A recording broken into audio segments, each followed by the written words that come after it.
ስለምን ቤት ነው የምታወሪው ማየ? ስለ ቤትሽ ያ ወና ትዳር የመሰረትሽበት ከረፋፍ ያለበት ትዳር ውስጥ መልሻለሽ።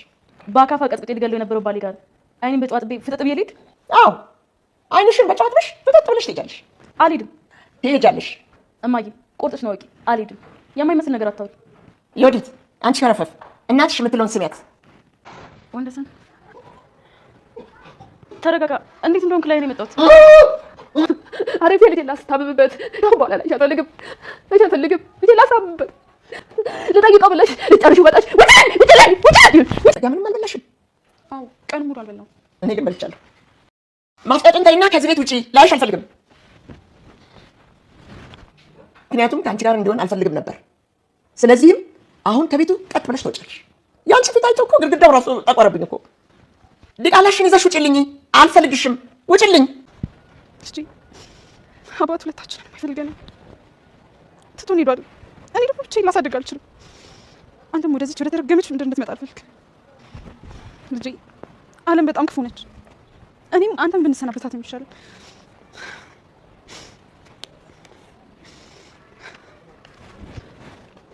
ፀሐይ የምታደርገው ግራ ሲገባት አስቻለው አስረግዞ ጥሎ ስለጠፋ የምታደርገው ሲጨንቃት ወደ እናቱ ወደ ወይዘሮ ወርቄ ቤት ብትሄድም ደግሞ ማነሽ አንቺ ከየት ነው የመጣሽው? ደግሞ ለማኝክ ሰው ቤት ይገባል እንደ በር ላይ ይለምናል እንጂ በማለት ስታሳቅቃት እንግዲህ ከቤታቸው ወጥታ ልጄ ወደዚች የተረገመች ምድር አንተም እንድትመጣ አልፈቅድልህም፣ እንደኔ እንድትሰቃይ አልፈልግም፣ አባትህ እኔንም አንተንም አልፈለገንም በማለት እንግዲህ በረኪናውን አንስታ ግጥም አደረገችው።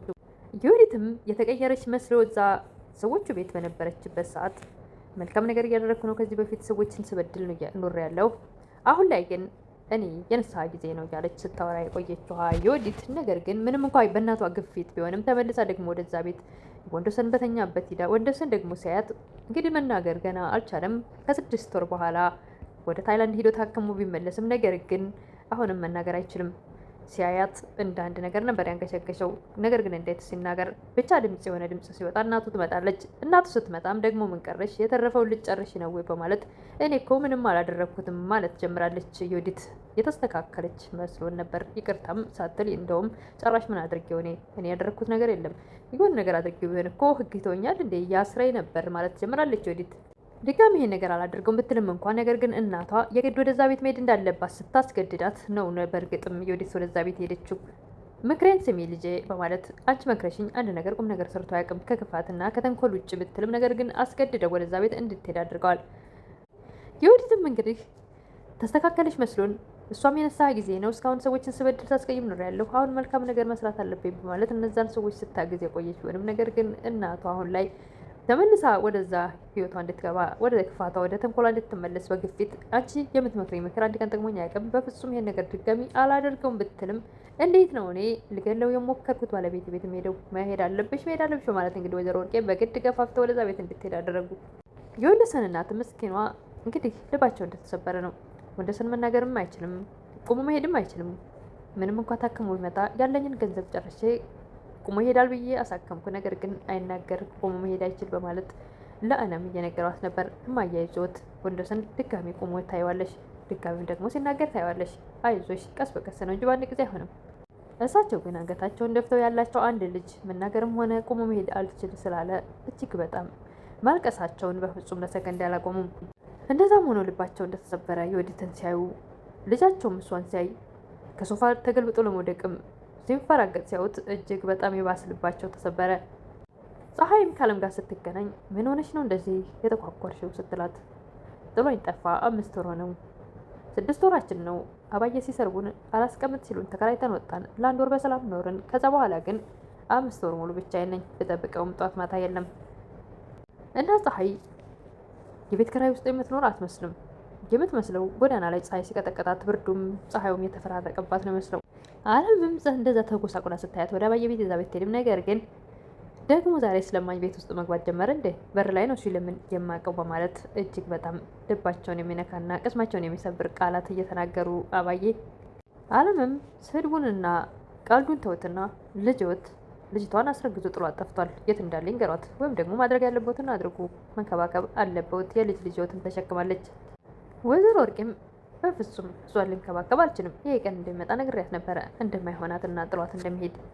በአንድ ወቅት እኮ ራሷን ከፍ ከፍ አድርጋ የማይገባት ቦታ ላይ ሆና አንቺ እላይ አትውጭ ታች ያለሽ ነሽ፣ ክብርሽን የራሽን የሚመጥንሽን ሰው ይዘሽ ኖሪ፣ የማይመጥንሽን የኔን የቀብራራዋን የወርቄ ልጅ ይዘሽ በፍጹም የማይሆን ነገር ላይ ተንጠራርተሽ እንደውም እንዳትወርቂ ላይ ተነስተሽ ታች እንዳትፈርጭ ያለ አቅምሽና ያለ ቦታሽ ነው ያለሽው ብዬ ስላት አልሰማ ብላ ነበር።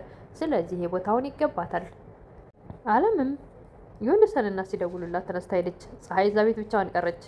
ርቧታል፣ ጠምቷታል። ልጅ ራበሽ እንደ ምግብ ልስጥሽ አልበላሽም እንዴ እያሉ ይቀልዱባታል። ወይዘሮ ወርቄ አዎ ምንም ምግብ አልቀመስኩም እኔ ግን በልቻለሁ እያሉ ጭራሽ ይቀልዱባታል። እጅግ በጣም ያሳዝናል። ልጅቷ በሆዷም ጽንስ ተሸክማለች። ጽንሱም ምግብ ያስፈልገዋል።